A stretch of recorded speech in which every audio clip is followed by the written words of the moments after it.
প্রতিদিন পার্লারে যাওয়ার সময় বা টাকা কোনোটাই নষ্ট করার প্রয়োজন নেই। আপনি যদি এমন কিছু খুঁজছেন যা দিয়ে ঘরে বসেই প্রফেশনাল গ্রুমিং করা সম্ভব, তবে আজকের ভিডিওটি আপনার জন্য।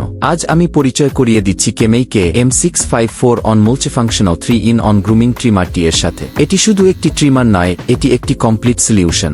এর সাথে পাচ্ছেন 3টি আলাদা ডিটাচেবল হেড। প্রথমত, এর শার্পহেজার ক্লিপা দিয়ে আপনি আপনার চুল বা দাড়ি নিখুঁতভাবে ট্রিম করতে পারবেন। দ্বিতীয়ত, ডেডিকেটেড শেভার আপনাকে দেবে একদম ক্লিন এবং স্মুথ শেভিং অভিজ্ঞতা। আর সবশেষে, এর নোজ ট্রিমার দিয়ে নাকের অনাকাঙ্ক্ষিত লোম পরিষ্কার করা যাবে খুব সহজেই, কোনো ব্যথা বা কাটা ছেঁড়া ছাড়াই। কেন এটি আপনার সংগ্রহে রাখা জরুরি? 3-in-1 multifunction. এতে আছে 3টি আলাদা হেড, হেয়ার ক্লিপার, দাড়ি শেভার এবং নোজ ট্রিমার। রিচার্জেবল ও কর্ডলেস, একবার চার্জ দিয়ে দীর্ঘক্ষণ ব্যবহার করা যায়। ঝামেলাহীন ব্যবহারের জন্য সেরা। পোর্টেবল ডিজাইন, ওজনে হালকা এবং মজবুত বডি, তাই সাথে রাখা ও ব্যবহার করা খুব সহজ। অফার মূল্যে লুফে নিতে আজই ইনবক্স করুন। সারা বাংলাদেশে ক্যাশ অন ডেলিভারি সুবিধা আছে।